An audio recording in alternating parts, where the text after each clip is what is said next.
So, just to set the stage a little bit, as we know, Google wants to answer your questions, and they want to answer your questions in the best way possible. So, what they're looking for is results that match, obviously, what's put in that little search bar. I'm going to show you an example of catering in Tucson. And really, where we're going to focus in right now is this golden piece of real estate up here at the top of this search result. And now, every so often, you'll see a slightly different view where there's going to be ads above that. There's not any ads present on this search, but what you'll notice is this area right here has a map and it has these three listings, which we call the 3-pack. So why is Google putting this really great information up at the top of the page? Because these three listings are actually what's called Google My Business listings. So Google has created a listing or a profile there. Well, this has photos. It's got all kinds of really great stuff. Let me just show you one here. It's got links to your website, directions. You can save these listings, addresses, hours, this awesome stuff right here, photos, which is really going to, get your mouth watering if you're looking for a caterer. It's got information about reviews. What are other people saying about you? What kind of a reputation do you have? Here's some more context here for reviews. So as you can see, this is a lot of information that Google is putting out on the web. And you know what? This doesn't have anything to do with your website. It doesn't have anything to do with a paid ad campaign that you're running. This is Google's own property, its own profile, its own way of showcasing business. And so I just want to make sure that you understand that's what we're really talking about. Here's how it shows up in a search engine and why it's so important, because as you can see, it's up here at the top. If you keep scrolling, you get to these, what we would call organic listings, and these go to your websites. So this has to do with web, it has to do with SEO or other campaigns that you might be running. But this area right up here is free. It is something that's very important, and it is something that will absolutely revolutionize the amount of phone calls that you get and how clients are reaching out to you. As you can see, I searched for catering Tucson, and all of these search results right here have this little word next to them called catering, catering, catering.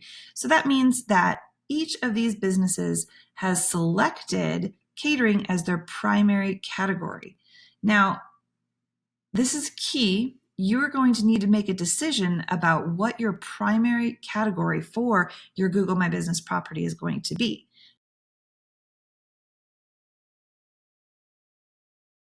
As you can see right here, this business, they have their primary category is restaurant. So they obviously offer foods in person at a restaurant as well as offering catering. But if you want to compete in your industry, you're going to want to find the most specific and primary category to your business. So in this example, we're looking at catering. You can have up to 10 categories for your business. So this is, as I mentioned up here, this business that has qualified themselves as a restaurant very likely also has a secondary or third or fourth category listed as catering as well. We're not able to see all of the categories. We're only able to see the primary. So that's just a little tip to, maybe do a little bit of competitive research to find out what category your competitors are using. So it's really important that you choose a primary category for your business that is going to best answer a searcher's request for information. So as we talked about, Google wants to best answer that question that's happening up here in the search bar. And so the way that you select your primary category is really important. So that is lesson number 1. What I want to do is take you over to a actual Google My Business profile. So I've logged in. Now you're going to need to log in to your profile at this URL up here, business.google.com. You're going to need to have your email address connected to your business. So if someone manages your profile for you, make sure that you get added in there or you claim your business listing if you have not done so already. But we were talking just a moment ago in another segment about why it's so important to have a primary category that reflects your business and the fact that you can have up to 9 more categories. So just logged in. This is like the dash area, and you'll be able to navigate over here on the left. So we're at the home. I'm going to scroll down here just a little bit, and we're going to go to services. So when you click on services, the Google interface here for Google My Business is going to ask you, what do you want to have as your primary category? Now, if you were to, I'm not going to edit this right now, but if you wanted to edit it, you would click that little icon, and you're going to want to select the number one and most specific type of work or product or service that you offer. This, as you can see, has a secondary category, which is going to be party planner. The choice that you make here is really a critical thing. And what I also want to share with you is that the category can, if you don't claim it and you don't do this work of claiming and setting your primary category, it can be set for you by Google or by the community at large and users. And so it's really important that you pay attention to this, because this can impact whether or not you show up in a search looking for catering, or whether you don't, whether you have any chance at all at making it to this top portion of the real estate here in search results. So if you take nothing else away from this video, I want you to make sure that you have claimed your Google My Business profile and that you have properly set this primary category.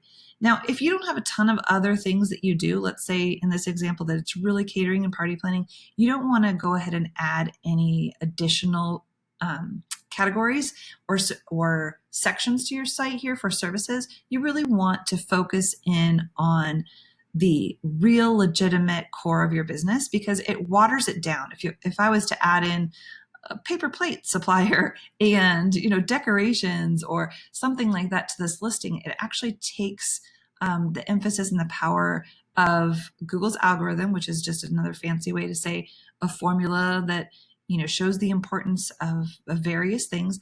It's going to kind of water that down, and it's going to make it more difficult for you to show up for any of these categories at all. So be intentional about what you're choosing, and also be very mindful of choosing categories that are key to your business. As I mentioned in another segment here, you're not able to see any secondary categories for your competition, but what you can see is just making sure that the primary category that you believe your primary competitors are using is the same one that you want to compete on, so that you don't miss out on that market share. So just a quick look at the dashboard of Google My Business. And you can see here in services, you're able to select your primary and your secondary category. So that's where I wanted to show you today how you can recapture and just see what a difference it makes to claim your listing and to make sure that you have your primary category selected inside this very valuable tool. I'll be sharing some more information about other aspects. As you can see, the Google My Business directory is just chock full of all kinds of really awesome tools, and we want to share how you can take advantage of that in your business.